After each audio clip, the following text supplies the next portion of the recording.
ஆமா. அமாவாசை அப்போ சூரியன், நிலா, பூமி 3ம் ஒரே நேர்கோட்டில் வருது. இந்த நேர்கோட்டில் வர்றதுனால தான் நிலா நமக்கு இருட்டான பகுதி தெரியுது. அதோட இன்னொரு முக்கியமான அறிவியல் உண்மை அதில் ஒளிஞ்சிருக்கு. சூரியன் நிலாவோட ஒட்டுமொத்த ஈர்ப்பு விசையும் பூமி மேலே தாக்கத்தை ஏற்படுத்துது. இந்த கிராவிடேஷனல் ஃபோர்ஸ் ரெண்டும் ஒரே நேர்கோட்டில் இருக்கிறதுனால அதிக இழுப்பு சக்தியை உருவாக்குறதுனால தான் நீர் பரப்பு மேலே அதிக தாக்கம் உருவாகுது. இந்த ஈர்ப்பு விசை மாற்றம் கடலில் அலை ஏற்ற இறக்கத்தை உருவாக்குறத நம்ம எப்போதுமே பார்த்துட்டே வர்றோம்.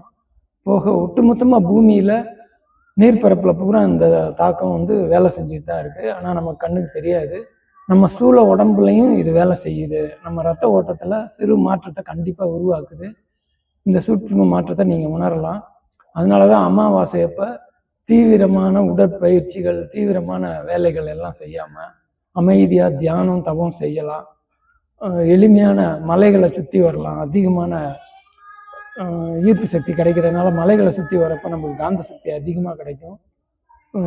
மலை ஏற்றம் மெதுவாக கிராஜுவலாக சிறிய மலை ஏற்றங்கள் அவசியம் செய்யலாம்.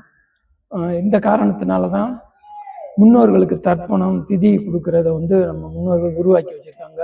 இந்த நேரத்தில் கொடுக்குறப்ப நம்மளோட எண்ண அலைகள், நம்மளோட பிரார்த்தனைகள் பஞ்சபூதங்களில் ஈஸியாக கனெக்ட் ஆகுறதுக்கு வாய்ப்பு இருக்குது. அப்படிங்கிறத நம்ம சூட்சுமமாக இதை எடுத்துக்கலாம். அது போக நாமளும் கூட நம்ம கோரிக்கைகள், பிரார்த்தனைகளை பிரபஞ்சத்துக்கு ஈஸியாக எடுத்துகிட்டு போகிறதுக்கு இந்த அமாவாசை அப்போ பிரார்த்தனைகள் ரொம்ப பலமுள்ளதாக, ரொம்ப ஆக்கப்பூர்வமானதாக இருக்கும். அப்படின்றதுனாலையும் இந்த வழக்கங்கள் ஏற்படுத்தப்பட்டிருக்கலாம். போக அமாவாசையப்போ செய்யக்கூடிய இந்த பிரமிடு தியான முறை மிகப்பெரிய பல மடங்கு பலன் தரக்கூடிய அளவுக்கு வேலை செய்யக்கூடியது, எளிமையானது, அற்புதமாக அந்த அமாவாசை அதிர்வுகளை நம்ம பயன்படுத்திக்கலாம்.